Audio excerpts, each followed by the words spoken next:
پاکستان کے فلاں عورت گناہگار ہے تو اس کے لیے دعا کرنا.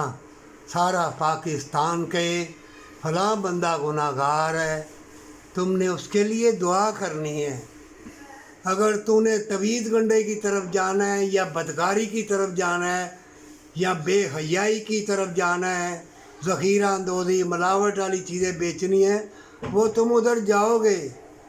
اور کلمہ کلام پڑھنے سے جس کو مال و دولت ملنی ہے ان کو ملے گی. اگر نہ بھی ملی تو ثواب تو مل جائے گا نا. بن دیکھے کسی کے اوپر الزام نہ لگاؤ. کیا معلوم وہ 39 برس دنیا سے ملاقات ہی نہ کی ہو اس نے. وہ چھپاؤ.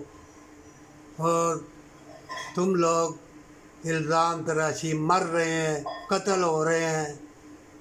عیار مکار، دنیا کے طلبگار، بدکار، وہ دولت مند حکمرانی کر رہے ہیں تمہارے اوپر. کٹ رہے ہیں فلسطین، یمن، شام، غزہ میں. دیکھو ایران میں کیا کچھ نہیں ہو رہا. لیکن اے ایمان والے، اے تقدیر والے، تم دعا کرنا. تو نے تقدیر نہیں لکھی، اللہ نے لکھی ہے. جو بھی کام کرو گے اچھا کرو گے ثواب ملے گا، برا کرو گے تو اللہ کے نیک بندے دعا کرنے والے ہیں.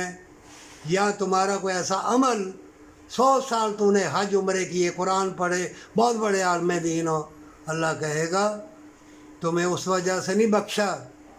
وہ غریب کی تو نے امداد کی، یتیم کی امداد کی.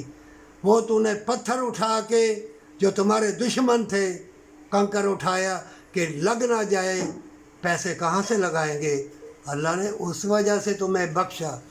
یہ حسین موسم، یہ پھول، یہ باغات، یہ نظارے، یہ انوار و تجلیات، وہ پیار دینے والا، محبت دینے والا.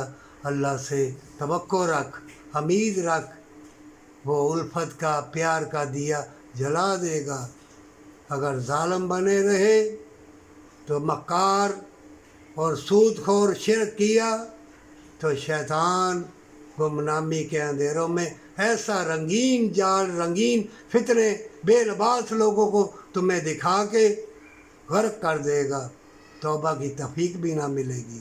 توبہ کر لے اور ماں باپ سے پیار پر سچی توبہ کے ساتھ.